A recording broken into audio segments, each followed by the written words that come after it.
Here's the uncomfortable truth that the automotive repair industry is quietly hoping you never figure out.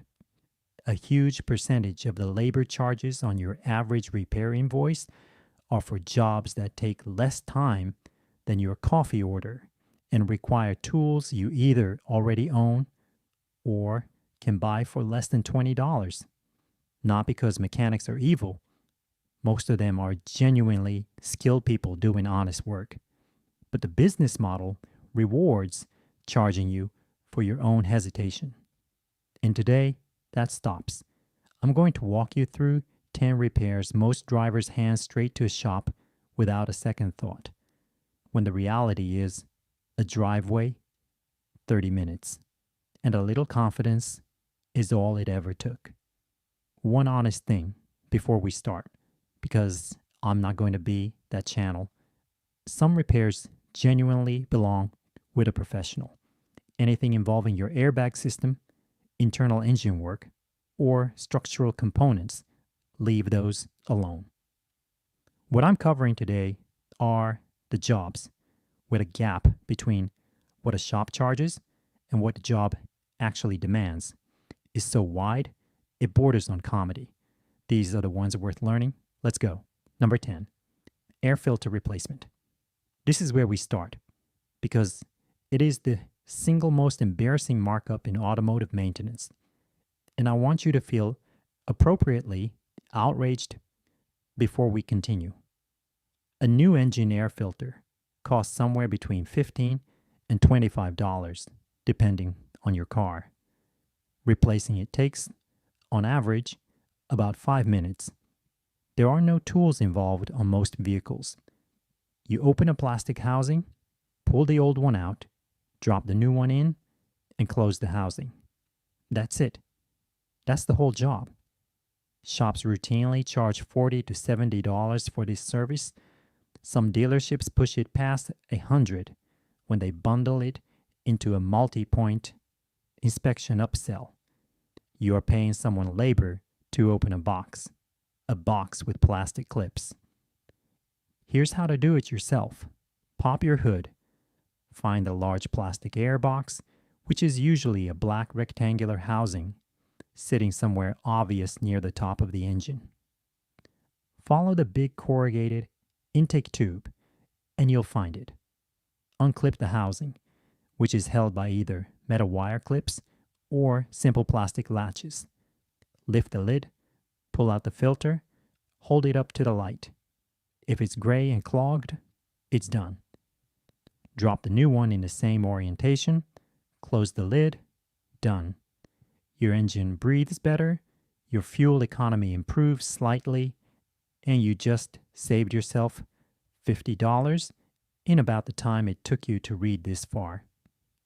Check your filter once a year or every 15,000 miles. In a dusty climate, do it more often. It's one of those jobs where the hardest part is remembering to do it. Number 9, wiper blade replacement. I'm including this one because I once watched a dealership service advisor write up a $35 labor charge to replace a single wiper blade. $35.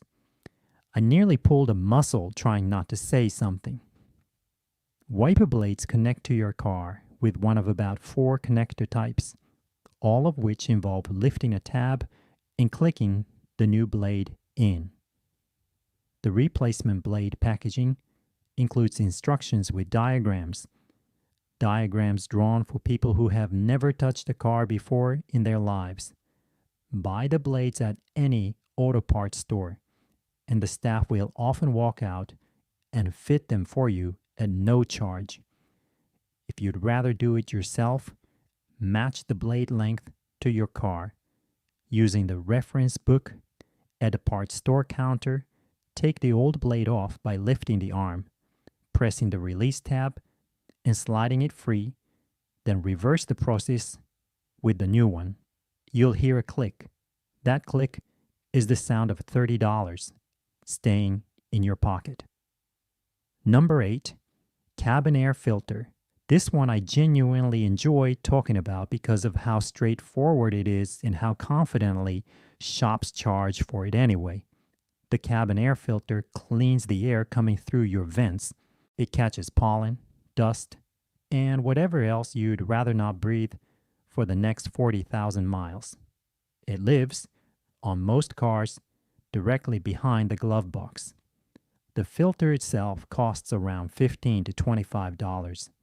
Shops charge $60 to $100 to replace it, which mostly represents the labor of opening your glove box. On the majority of vehicles built in the last 20 years, the process goes like this. Open the glove box, squeeze the sides inward slightly to get it past the stops, and let it drop down. The filter housing is right there. Slide the old filter out. Note the direction of the airflow arrows on the housing. Slide the new filter in with the arrows pointing the same way. Push the glove box back up. Done. Some cars require removing a few screws. A few are slightly more involved. But on most, you are genuinely looking at a 5-minute job that shops bill as 15 to 20 minutes of labor. Fresh cabin filter, stronger airflow, cleaner air, and no mold smell when you first kick the AC on. Change it every 15 to 25,000 miles, and your lungs will quietly thank you. Number 7, battery replacement. This is the one I hear people hesitate on the most. And I get it. There's something about the word battery and the fact that if it's connected to every electrical system in the car that makes people nervous. But on the vast majority of vehicles, replacing a battery is genuinely one of the simplest jobs you can do. 2 cable connections, 1 hold-down bracket, lift out the old battery, drop in a new one, reverse the process. That's it. And the one thing worth knowing before you start. Modern cars have a lot of electronics that don't love having the battery disconnected. Things like your radio presets, your window auto up function, and on some vehicles, the throttle body calibration. None of these are catastrophic to lose, but if you want to avoid resetting them, a cheap memory saver, which is a small device that plugs into your OBD port and keeps a trickle of power to the car while you swap the battery, costs about $15 and takes care of it completely. Buy your battery from an auto parts store. They'll test your old one for free to confirm it actually needs replacing. Match the correct battery to your car, and most will even install it for you at no charge right in the parking lot. If you do it yourself, disconnect the negative cable first, then the positive, remove the hold-down bracket, swap the battery, reconnect positive first, then negative. Simple, logical, and the shop markup on this job can be anywhere from $80 to $150 in labor alone. Number 6, spark plug replacement. This one earns its place because the savings get genuinely impressive on certain engines, and because doing it yourself teaches you more about how your engine actually works than almost anything else on this list.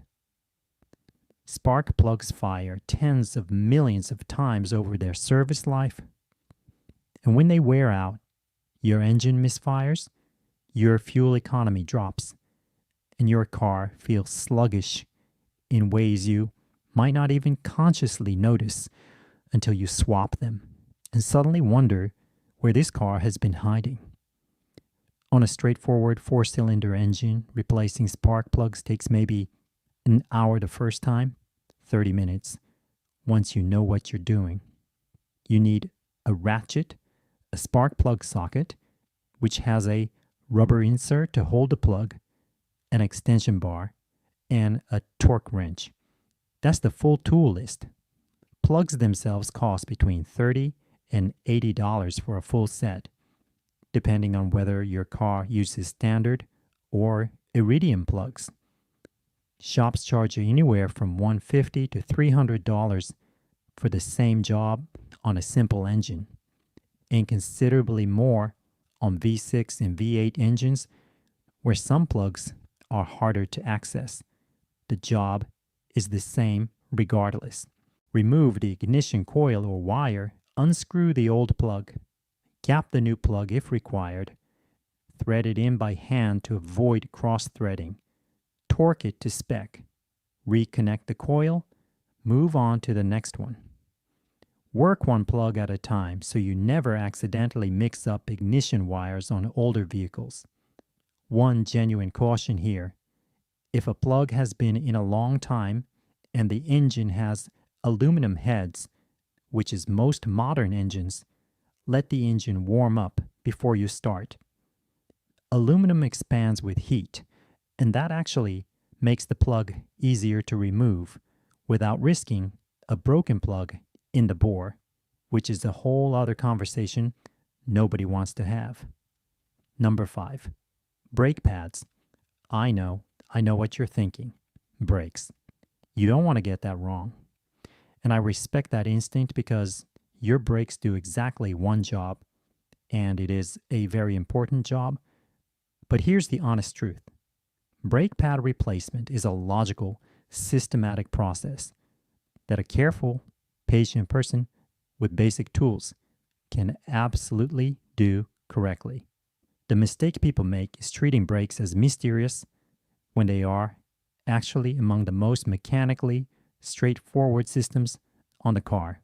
What you need: a floor jack and jack stands, never work under a car on a jack alone, a lug wrench, a C-clamp or brake piston tool, a socket set, and brake cleaner spray. Budget around $40 to $80 for quality pads per axle. Shops charge $150 to $300 for the same axle swap, mostly labor. The process: loosen the lug nuts before you jack up the car, raise and secure the vehicle, remove the wheel, locate the 2 caliper bolts on the back of the caliper, remove them, hang the caliper with a piece of wire so it's not dangling on the brake hose, slide out the old pads, use the C-clamp to press the caliper piston back in, slide the new pads in, reattach the caliper, reinstall the wheel, repeat on the other side of the same axle. Always do both sides together. Then, before you drive anywhere, pump the brake pedal several times until it feels firm.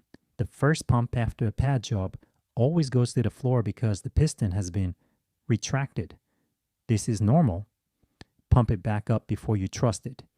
If you see scoring or deep grooves on your rotors while you're in there, that's a separate conversation. Mild surface rust on a car that's been sitting a few days is normal and clears itself.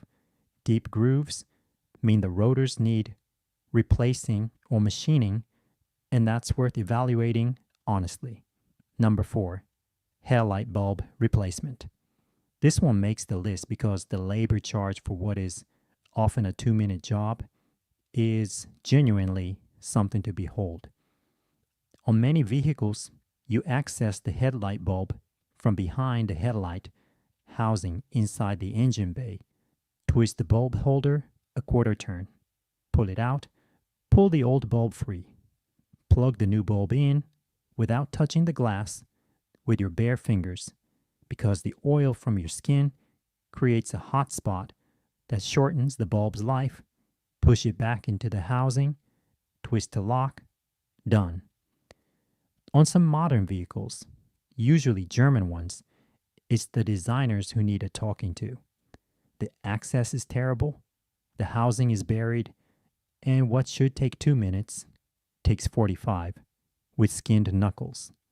Look up your specific car on a video before you start, and you'll know which camp you're in before you commit. Most cars are the easy version. For those, a shop charging $60 to $90 in labor is charging you for a job that takes less time than parking. Match the bulb type by looking it up in your owner's manual or the reference at an auto parts store. Buy quality bulbs. This is not the place to buy the cheapest option because dim headlights at night are a real safety problem, not just an inconvenience. Number 3, coolant flush. Your coolant does 3 important things. It keeps the engine from overheating in summer, stops it from freezing in winter, and it protects the internal metal surfaces from corrosion. Over time, it degrades, becomes acidic, and stops doing all 3 of those things as well as it should. A coolant flush every 30 to 50,000 miles or every few years keeps your cooling system in good shape and prevents the kind of internal corrosion that quietly destroys water pumps and radiators. Shops charge $100 to $150 for this service.